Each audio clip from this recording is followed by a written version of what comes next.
आज मैं बेशर्म मोहम्मद सलीम उर्फ योगेंद्र यादव का जवाब देने के लिए वीडियो बना रहा हूं।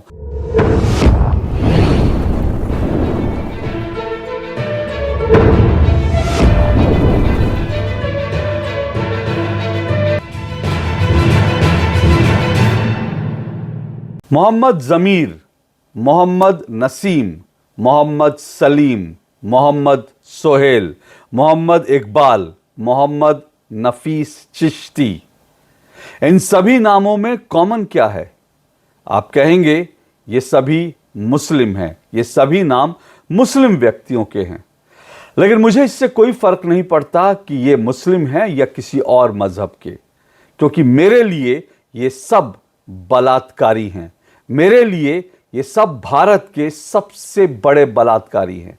जी हां, ये सभी नाम जो मैंने आपको गिनाए ये वो लोग हैं जो अजमेर के सेक्स स्कैंडल में शामिल थे। अजमेर का वो सेक्स स्कैंडल जिसमें इन लोगों ने, इन बलात्कारियों ने 100 से ज्यादा लड़कियों का बलात्कार किया था। जी हां, 100 से ज्यादा लड़कियों का इन्होंने बलात्कार किया था। और जिस तरह से इन्होंने 100 से ज्यादा लड़कियों का बलात्कार करके उनकी सीडी बना के, उनकी तस्वीरें बनाकर जिस तरह से उनको ब्लैकमेल किया, उसके कारण 6 से ज्यादा लड़कियों ने आत्महत्या कर ली थी। 8 लड़कियां पागल हो गई थी। और इसके अलावा कितनी ही लड़कियां थी जिनके घर कभी बस नहीं पाए, कितनी ही लड़कियां थी जो अपने परिवार के साथ उजड़ के कहां चली गई, जिनका आज तक किसी को नहीं पता। इसलिए मैंने कहा कि मेरे लिए इनका मजहब कोई मायने नहीं रखता। मेरे लिए यही बात मायने रखती है कि ये भारत के सबसे बड़े बलात्कारी हैं। और मैं ये कहता हूं कि इनकी तस्वीरें देश में हर गली मोहल्ले, हर चौराहे पर लगनी चाहिए और इस टैग के साथ लगनी चाहिए कि ये सभी बच्चियां देखें, सभी लड़कियां देखें और पूरा हिंदुस्तान देखे, ये भारत के सबसे बड़े बलात्कारी हैं। हालांकि अदालत ने इनको सिर्फ उम्र कैद की सजा सुनाई, लेकिन इनके लिए फांसी की सजा होनी चाहिए। और इनकी फांसी की सजा भी कम है, इनको इस तरह से मारना चाहिए कि इनकी रूह तक कांप उठे, क्योंकि इन्होंने 1, 2, 3 नहीं, इन्होंने 100 लड़कियों का बलात्कार किया है। ये भारत के सबसे बड़े बलात्कारी हैं। लेकिन मोहम्मद सलीम यानी योगेंद्र यादव, उनको इन नामों से क्या मोहब्बत है? आज मैं सवाल ये इसलिए उठा रहा हूं क्योंकि मैंने मोहम्मद सलीम उर्फ योगेंद्र यादव की एक बेशर्मी से भरी वीडियो देखी। इस वीडियो के अंदर योगेंद्र यादव को इस बात का अफसोस है, इस बात का दुख है, वो इस बात पे सवाल उठा रहे हैं कि ये जो तमाम आरोपी हैं, इन आरोपियों की तस्वीरें एक अखबार के फ्रंट पेज पर छपी।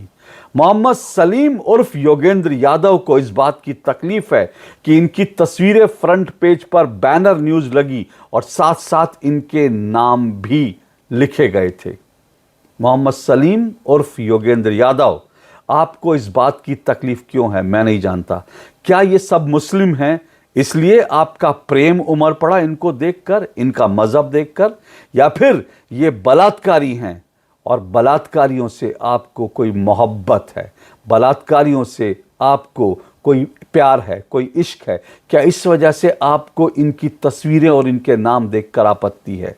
आज मैं बेशर्म मोहम्मद सलीम उर्फ योगेंद्र यादव का जवाब देने के लिए वीडियो बना रहा हूं। लेकिन इससे पहले मैं जवाब दूं, इससे पहले आपको मोहम्मद सलीम उर्फ योगेंद्र यादव की ये वीडियो देखनी चाहिए, जिसमें बेशर्मी उनके चेहरे और उनके एक एक शब्द से टपक रही है। सुनिए जरा।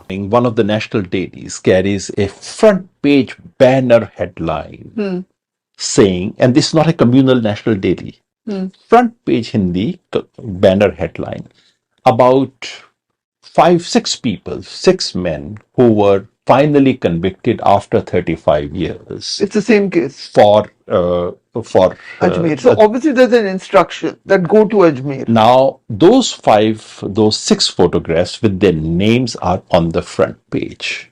Now This is a Hindi daily. it's a Hindi daily, and this is the editor of a news agency. It's a news worth reporting. Yes, It is absolutely important that something like this drags for 35 years and Yes, those criminals are absolutely. brought to book after 35 years is something worth reporting. But should that be a banner headline with names and photographs on the front page, just on the day when the whole country is discussing something else? Something else.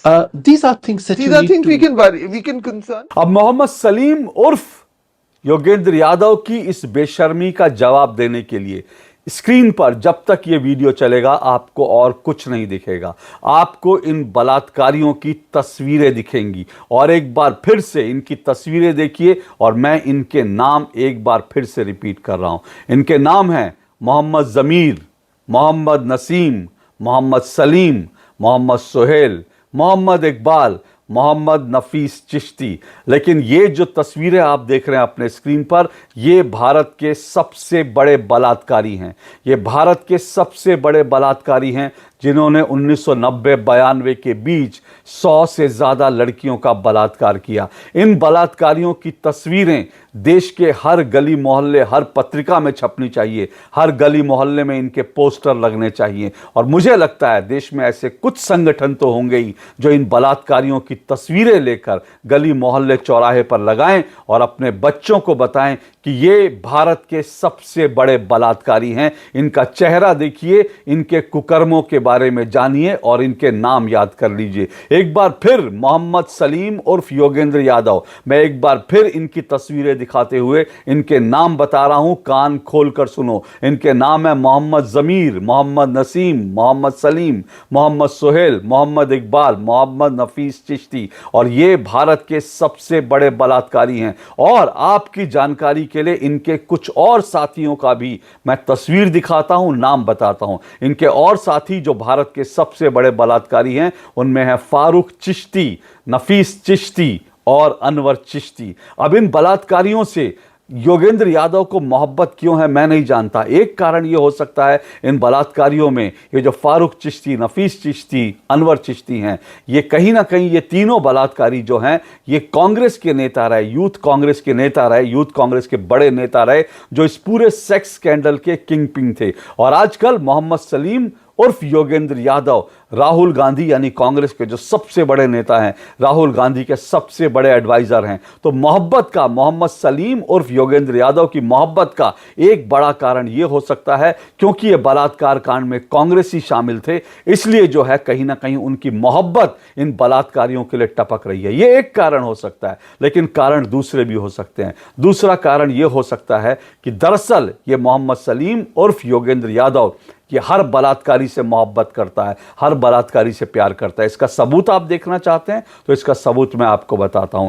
पश्चिम बंगाल में इतना बड़ा बलात्कार का कांड हुआ, ये जो कोलकाता में डॉक्टर महिला के साथ बलात्कार कांड हुआ, ये जो मोहम्मद सलीम उर्फ योगेंद्र यादव है, इसने आज तक उस बलात्कार कांड के ऊपर एक शब्द नहीं लिखा। जी हां, एक शब्द नहीं लिखा। इस मोहम्मद सलीम उर्फ योगेंद्र यादव ने एक शब्द नहीं लिखा उन बलात्कारियों के लिए, एक बार ट्वीट नहीं किया, एक बार ममता बनर्जी से इंसाफ की गुहार नहीं लगाई। बल्कि ये मोहम्मद सलीम उर्फ योगेंद्र यादव ये तो पश्चिम बंगाल और महाराष्ट्र में जाकर कहता है कि ममता बनर्जी जैसी जो नेता है वो पूरे देश को चाहिए, पूरे देश की प्रधानमंत्री होनी चाहिए। ये कहता है कि हर राज्य में ऐसी मुख्यमंत्री होनी चाहिए। ये कहता है मोहम्मद सलीम उर्फ योगेंद्र यादव। हालांकि आज ये क्योंकि ये राहुल गांधी के साथ है तो आज शायद इसको ये अपनी उस बात से भी पलट जाए, लेकिन मैं फिर कह रहा हूं इसको बलात्कारियों से मोहब्बत है, इश्क है, इसलिए इसे मोहम्मद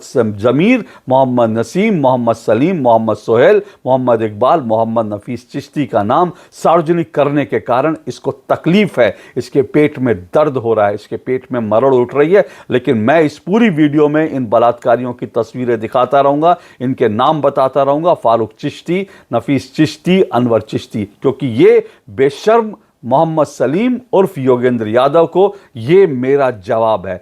और मैं आपको एक और सबूत देता हूं कि ये जो मोहम्मद सलीम उर्फ योगेंद्र यादव है ये बलात्कारियों से मोहब्बत करता है और बलात्कारियों के पापों पर पर्दा डालने का काम करता है। उसका सबसे बड़ा सबूत यह है कि किसान आंदोलन में, जिसमें ये भी नेता बनकर शामिल था, किसान आंदोलन में एक बलात्कार हुआ था। पश्चिम बंगाल की ही एक लड़की के साथ बलात्कार हुआ था, सामूहिक बलात्कार हुआ था, बाद में जिस लड़की की मृत्यु हो गई।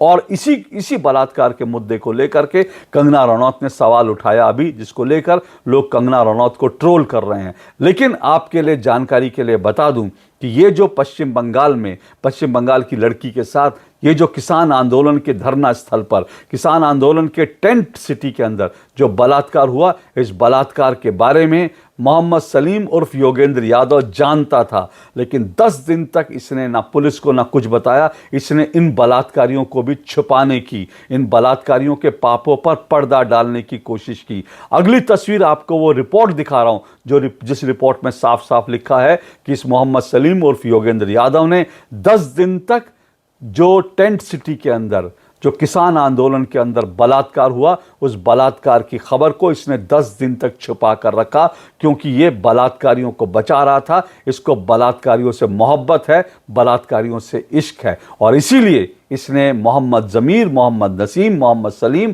मोहम्मद सोहेल, मोहम्मद इकबाल, मोहम्मद नफीस चिश्ती, फारूक चिश्ती, नफीस चिश्ती, अनवर चिश्ती, इनकी तस्वीरें दिखाने का, इनकी तस्वीरें फ्रंट पेज पे छापने का विरोध किया। लेकिन फिर कह रहा हूं, ये भारत के सबसे बड़े बलात्कारी हैं। इनके चेहरे पहचानिए, और चेहरा पहचानिए योगेंद्र यादव उर्फ मोहम्मद सलीम का।